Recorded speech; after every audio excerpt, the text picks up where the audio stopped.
Welcome back in Harihar Education Hub. Enhance your knowledge with Yogesh sir.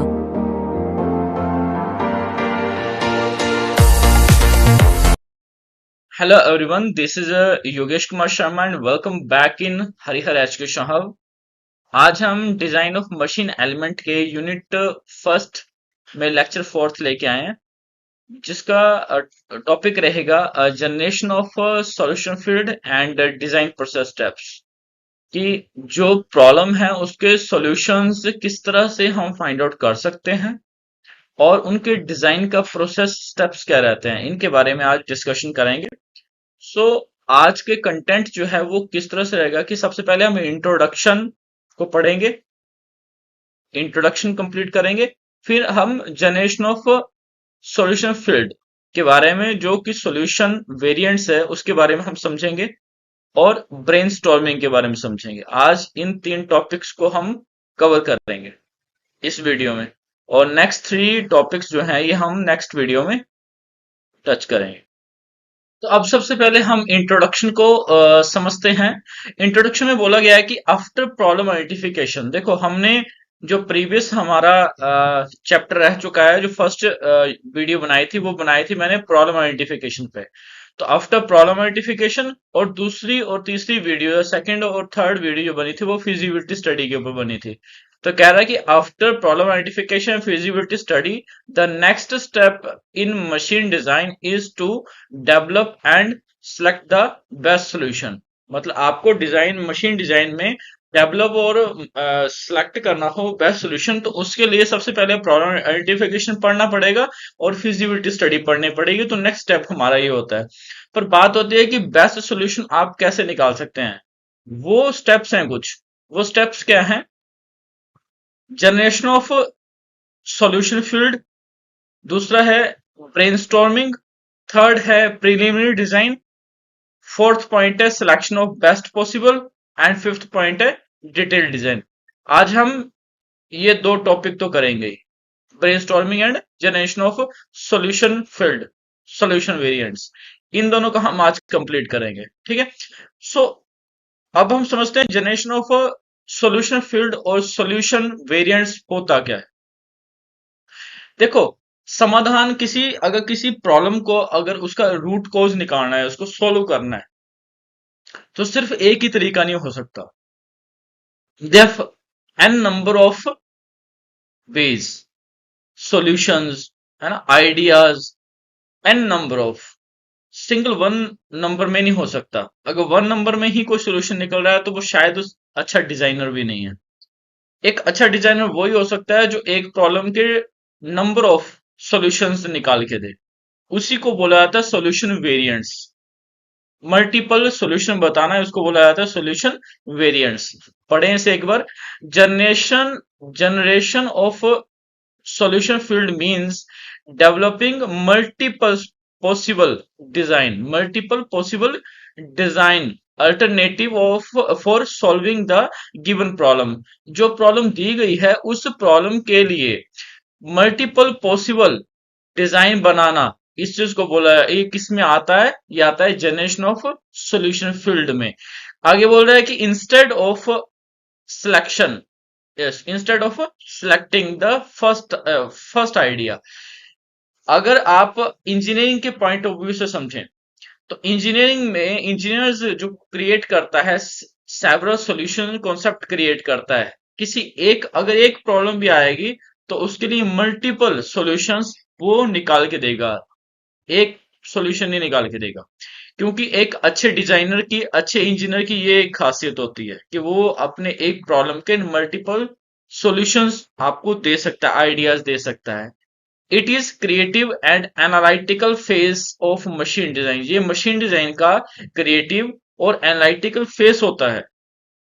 Hindi में पढ़ लो। समाधान क्षेत्र का निर्माण का अर्थ है किसी समस्या के लिए अनेक संभावित डिजाइन विकल्प तैयार करना। इंजीनियर केवल एक विचार पर निर्भर नहीं रहते, बल्कि कई वैकल्पिक समाधान तैयार करते हैं। यह मशीन डिजाइन का रचनात्मक और विश्लेषणात्मक चरण है।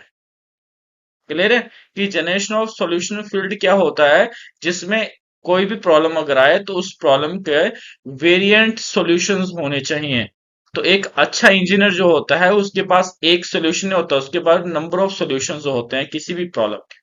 इसको क्या बोलते हैं? जनरेशन ऑफ सॉल्यूशन फील्ड, मतलब सॉल्यूशन वेरिएंट्स। अब हम इसमें समझते हैं इसका पर्पस क्या है। पर्पस देखो, सबसे पहले लिखा हुआ है कि इनकरेज क्रिएटिविटी, रचनात्मकता बढ़ाना, इनकरेज करना क्रिएटिविटी को। नई नई चीजें सोच रहा है इंसान का दिमाग, तो उसको और इनकरेज करना चाहिए, उसको और जागरूकता करनी चाहिए। उसे हम दबा के नहीं रख सकते हैं, उसे और बढ़ावा दो कि और सोचे माइंड। क्योंकि जितना माइंड सोचेगा उतना ही ज्यादा वो एक बेटर रिजल्ट में पहुंच पाएगा। अवॉइड अर्ली फिक्सेशन, ऐसी गलती नहीं करनी चाहिए कि आपके आपके पास कोई प्रॉब्लम आई और आपने उसका एक सोल्यूशन निकाला और आपने एकदम से उसे ठीक करना शुरू कर दिया। नहीं, आप थोड़ा समय दीजिए और एक से ज्यादा वेरिएशन में उससे उसके प्रॉब्लम सॉल्यूशंस ढूंढो, और तब उस पे एक पॉइंट निकाल के तब ठीक करो। उससे क्या होगा कि जो आप प्रॉब्लम सॉल्व करोगे ना, वो दोबारा से क्रिएट नहीं होगी, वो दोबारा से प्रॉब्लम नहीं बनेगी। अदरवाइज चांसेस बन सकते हैं कि आप एक सॉल्यूशन लेके चले और वो सॉल्यूशन फिक्स ना बैठे, तो आपका सारा मेथड फेल हो गया। सो अवॉइड, थोड़ा बचाव करना चाहिए अर्ली फिक्सेशन से, जल्दी उसे ठीक करने से बचना चाहिए, थोड़ा समय देना चाहिए। एक्सप्लोर इनोवेटिव आइडियाज, अपने जो आपके अंदर आइडियाज आ रहे हैं, आपके माइंड में आइडियाज आ रहे हैं, वो आइडियाज को और एक्सप्लोर करना चाहिए। चार लोगों से बात करो, सोचो, शायद ये भी हो सकता है जो आप सोच रहे हैं उससे बेटर आपको सामने वाला कोई सोल्यूशन बता दे। सो अपने इनोवेशन आइडियाज को और एक्सप्लोर करना चाहिए, उसके बारे में हमको रिसर्च करनी चाहिए। कंपेयर डिफरेंट डिजाइन ऑप्शंस, आप देखो, एक सॉल्यूशन होगा तो उसका किसी से कंपेयर नहीं किया जा सकता, बट अब नंबर ऑफ आपके पास सॉल्यूशंस हैं तो आप उनके साथ उसको वेरिएशन कर सकते हो, उसको उसकी तुलना कर सकते हो कि क्या वो सही है। उसमें कुछ ऐसा तो नहीं है कि हम ऐसा अगर इस तरह से कर लेते तो बेटर रिजल्ट रहता। तो इसके लिए क्या करना चाहिए, आपको कंपेयर करना चाहिए, टू और टू से ज्यादा, मतलब मोर देन टू आपके सॉल्यूशन हो, उन सॉल्यूशन से आप अपने सॉल्यूशन को कंपेयर करें और बेटर रिजल्ट ढूंढें। ये तो हो गया पर्पस। अब एग्जाम्पल क्या होती है हमारे पास, देखो एग्जाम्पल के तौर पे चले तो हम मैकेनिकल फील्ड की बात करें तो इसमें एन नंबर ऑफ प्रॉब्लम्स हैं, तो उसके एन नंबर ऑफ सॉल्यूशंस होते हैं।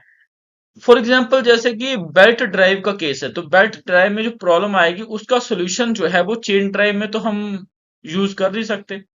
इसका मतलब बेल्ट ड्राइव की अपनी प्रॉब्लम है तो उसका अपना सोल्यूशन है, चेन ड्राइव की अपनी प्रॉब्लम आएगी तो उसका उसका सोल्यूशन होगा। ऐसे ही गियर ड्राइव, डायरेक्ट कपलिंग, इन सब के अपने अपनी प्रॉब्लम्स हैं। So for power transmission possible solution variants, power transmission करने के लिए नंबर ऑफ पॉसिबल सॉल्यूशंस हो सकते हैं। So each is a different solution variants, हर एक चीज के लिए डिफरेंट सॉल्यूशन वेरिएंट्स होते हैं। इसको क्या बोला जाएगा, ये एग्जाम्पल है, किसकी एग्जाम्पल है, generation of solution field, solution variants. Clear है?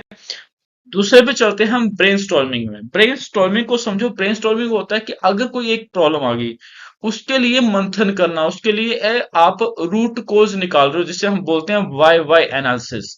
वाई एनालिसिस मींस कि अगर मान लो कि किसी गाड़ी का एक्सीडेंट हो गया, तो एक्सीडेंट किस कारण से हुआ, ये इस बारे में विचार करना, उसको बोलते हैं वाई एनालिसिस। उसमें ब्रेनस्टॉर्मिंग की जाती है, सोच बनाई जाती है, आइडियाज क्रिएट किए जाते हैं।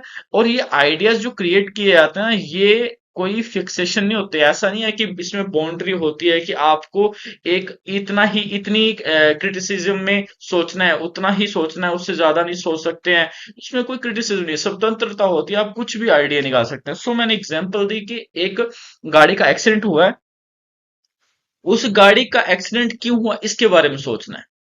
सो पहला मैं आइडिया बताता हूं कि हो सकता है कि गाड़ी स्पीड में थी। दूसरा कारण, हो सकता है ड्राइवर ने जो है वो ड्रिंक की हो। तीसरा, हो सकता है ड्राइवर ने ब्रेक पे अपना फुट रखना था और उसने रेस पे फुट रख दिया। फोर्थ, हो सकता है ड्राइवर रात के टाइम रात के टाइम ड्राइव कर रहा था, उसको नींद आ गई। एक्सीडेंट हो गया। ये भी हो सकता है कि आगे कोई जानवर आ गया, ब्रेक लगाने लगा और उसका एक्सीडेंट हो गया। ये भी हो सकता है कि वो गाना सुन रहा था, उसका माइंड डिस्ट्रैक्ट हुआ। तो ये भी हो सकता है उसे कोई टेंशन है, उसके कारण उसका accident. So number of problems मैं बता रहा हूँ आपको। एक प्रॉब्लम के नंबर ऑफ वे हो सकते हैं। सो इसको बोलते हैं ब्रेन करना। इसको क्या बोलेंगे? ब्रेनस्टॉर्मिंग हो रही है माइंड। इसमें आप क्रिटिसिज्म नहीं कर सकते किसी को कि नहीं यार क्या सोची जा रहा, तो उसका कुछ ही बोली जा रहा है, ड्रिंक करता है, उसने तो कभी ड्रिंक ही नहीं की। बट आप आइडिया बता सकते हो कि ये एक कारण है एक्सीडेंट का। सो अब पढ़ो कि brainstorming is a creative idea creative idea generation technique used in the design process to develop a large number of solutions alternatives for a given engineering problem. It is generally conducted in a group discussion format. आप अकेले तो brainstorming करने से रहे, आपके पास ज्यादा से ज्यादा 10 नंबर ऑफ सॉल्यूशन आ जाएंगे, 10 नंबर ऑफ आइडियाज आ जाएंगे, 15 आ सकते हैं। पर एन नंबर ऑफ मतलब 50, 100, 200 आपको आइडिया क्रिएट करने हैं। इसके लिए ग्रुप डिस्कशन की जाती है। एन नंबर ऑफ पीपल बैठे होंगे, एन नंबर ऑफ पीपल के एन नंबर ऑफ आइडियाज होंगे, वो सब आप ऐड ऑन करोगे, उससे एक रिजल्ट आएगा जो बिल्कुल एक्यूरेट होगा।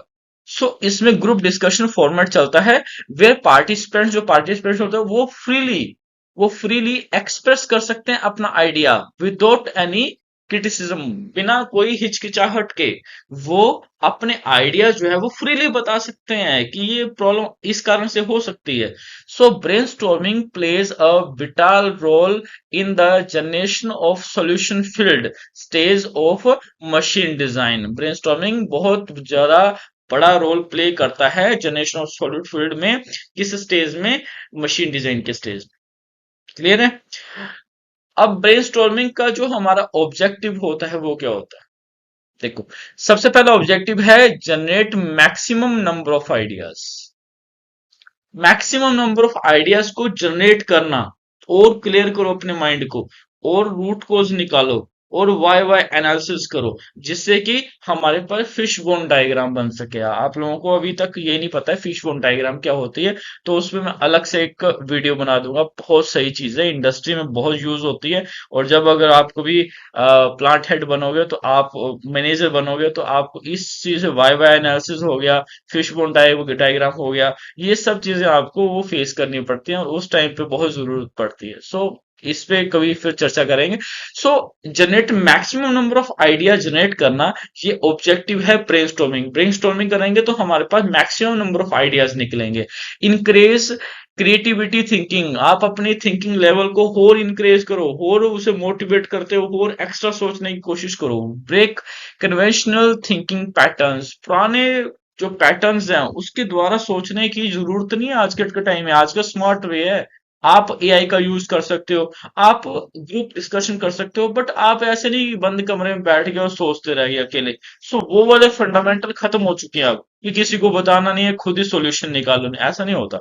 सो एक्सपेंड सॉल्यूशन फील्ड, अपने फील्ड को, सॉल्यूशन के फील्ड को एक्सपेंड करना चाहिए। मल्टीपल पीपल से बात करनी चाहिए, उसका रूट निकालना चाहिए। उनको पूछो कि क्या प्रॉब्लम, इस कार ये प्रॉब्लम हुई है तो इसका क्या क्या सॉल्यूशन हो सकते हैं, या क्या प्रॉब्लम के कई कारण हो सकते हैं, वो कौन कौन से कारण हो सकते हैं, उससे डिस्कशन करो। इम्प्रूव डिजाइन इनोवेशन, अपने डिजाइन इनोवेशन को और इम्प्रूव करो, और बढ़ावा दो उसे, और बढ़ाओ, और लेवल उसका इंक्रीज करो। सो ये क्या है? ऑब्जेक्टिव्स हैं हमारे ब्रेनस्टॉर्मिंग के। अब समझते हैं कि बेसिक रूल क्या है ब्रेनस्टॉर्मिंग करने का, बेसिक फंडामेंटल क्या होते हैं। So no criticism during idea generation. आप किसी को, देखो ऐसा कई बार होता है कि हम जब ग्रुप में बैठते हैं तो अगर हमने किसी से पॉइंट आउट किया, कोई प्रॉब्लम बताई, तो उसका किसी ने बोला यार ऐसा नहीं है, अगर कोई मशीन खराब हुई, वो मशीन तो यार ऐसे ही खराब हो जाती है, रोज खराब हो जाती है, और हम उसका इशू बनाए, या तू कैसे बोल दिया कि रोज खराब हो जाती है। कारण हो सकता है ये भी। सो आप को क्रिटिसिज्म नहीं कर सकते, आप किसी को स्वतंत्र बोलने से रोक नहीं सकते हो, उसके विचार वो रख सकता है। So no criticism during idea generation, कोई रोक नहीं है। जब आप कोई आइडिया जनरेट कर रहे हो, आइडिया बता रहे हो, तो कोई उसके विचारों को आलोचना नहीं करे, उसके विचारों की कोई भी निंदा ना करे। सो पहला तो बेसिक रूल ये हो गया। दूसरा बेसिक रूल क्या है? Encourage freely and bold ideas. Encourage करना चाहिए फ्रीली कि हाँ वेरी गुड, आप और बताओ और क्या कारण हो सकते हैं, सो जिससे कि वो बोल्ड आइडिया दे पाए। Focus on quantity ideas. ध्यान केंद्रित करना चाहिए कि आप नंबर ऑफ आइडियाज को अपने माइंड से बाहर निकाल सके। नंबर ऑफ आइडियाज, तो थिंकिंग लेवल इंक्रीज करना पड़ेगा, सोच की मात्रा बढ़ानी पड़ेगी, तब जाके आप उसमें एक अच्छा रिजल्ट निकाल सकते हैं। फोर्थ पॉइंट है कंबाइन एंड इम्प्रूव आइडियाज। अब नंबर ऑफ आइडियाज आ गए, उन नंबर ऑफ आइडियाज को कंबाइन करो और उसके बेस में इंप्रूव करो आइडिया, और आइडिया को इंप्रूव करो। फिफ्थ पॉइंट है रिकॉर्ड ऑल आइडियाज। अब आपने जो आपके पास आइडियाज आए हैं उनको आप कहीं ना कहीं लिखें, रिकॉर्ड करें, क्योंकि सारे तो याद रहेंगे नहीं, इतना तो शार्प माइंड है तो बड़ी अच्छी बात है, बट अगर लिख लोगे तो आपको फ्यूचर में भी हेल्प रहेगी। जब आप किसी को अगर समझाओगे तो आपके पास होगा वो डायरी, आप बताओगे यार मैंने ये ऐसे प्रॉब्लम सॉल्यूशन निकाले थे, तो आप भी ऐसे करें ना। सो हमें लिखने की आदत होनी चाहिए। So criticism is allowed, criticism allow होता है only after after idea generation phase.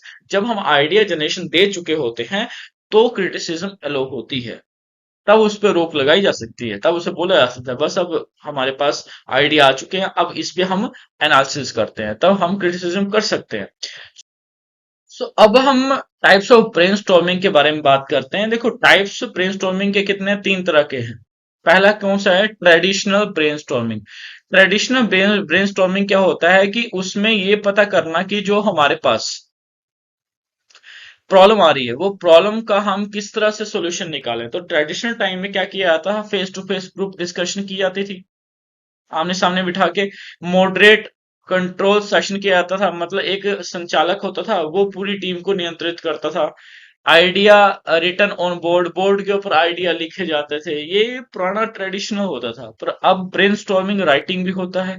उसमें क्या करते हैं कि पार्टिसिपेंट जो है वो आइडिया राइट करते हैं पेपर के ऊपर, जैसे आइडिया है उसे पेपर पे लिखना शुरू कर दिया। दूसरा पेपर आर एक्सचेंज, जो मैंने आइडिया लिखे वो मैं सामने वाले को दे दूंगा, सामने वाले का आइडिया मैं अपने पास रख लूंगा। अगर मैं वो आइडिया पढ़ूंगा तो मुझे लगेगा वाह, कि मतलब मैं इस लेवल में जाके सोच ही नहीं पाया, ये तो कुछ और ही सोच रहा है, बिल्कुल अलग चला गया है। तो so other build upon ideas, दूसरों को भी इंक्रेज करना कि और सोचो इसके बारे में, इसको बोलते हैं ब्रेन राइटिंग। थर्ड पॉइंट है रिवर्स ब्रेनस्टॉर्मिंग। रिवर्स ब्रेनस्टॉर्मिंग होता है कि सॉल्यूशन से प्रॉब्लम की तरफ जाना और प्रॉब्लम से सॉल्यूशन की तरफ आना। तो नंबर ऑफ ऑब्स्टेकल्स आएंगे, नंबर ऑफ वे आएंगे फिर रास्ते में, तो आप उस वे में और ज्यादा डीप होते जाओगे, तब आपके पास एक रूट कोज आएगा। So focus on how to cause the problem. Focus करना कि इस प्रॉब्लम के क्या क्या कारण हो सकते थे, क्या हो सकते हैं, जो हुए हैं। देन रिवर्स सॉल्यूशन, तब सॉल्यूशन को रिवर्स करना, सॉल्यूशन से प्रॉब्लम की, तो प्रॉब्लम से सॉल्यूशन की तरफ आना। सो एग्जांपल एक दिया है कि how can this machine fail, कि इस मशीन का फेल होने का क्या क्या कारण था, सो जो हो सकता है। Then design to prevent those failure, तब उस फेलियर के different of number of ideas को डिजाइन करना, उसको और क्रिएट करना, तब रूट कोज निकलेगा। सो ये हमारे पास आज का टॉपिक था, जिसमें आपने ब्रेनस्टॉर्मिंग के बारे में समझा और बाकी टॉपिक के बारे में समझा। नेक्स्ट वीडियो हम कल लेके आएंगे, और आप इस लेक्चर को बड़े ध्यान से पढ़ें। और मैं जो ये सारी वीडियोस बना रहा हूँ, ये आपके सिलेबस के अकॉर्डिंग बन रही हैं, जैसा आपका सिलेबस है वैसे वैसे मैं इसको डिजाइन कर रहा हूँ, कि आपको पढ़ने के टाइम आपको ये ना ढूंढना पड़े कि पहला चैप्टर है तो दूसरा सबसे लास्ट में है। सीक्वेंस वाइज आपको सीक्वेंस वाइज ही पढ़ना। क्लियर है? So thank you very much, next video में मिलते हैं। Thank you for watching this video. For more updates, please like, share and subscribe our channel.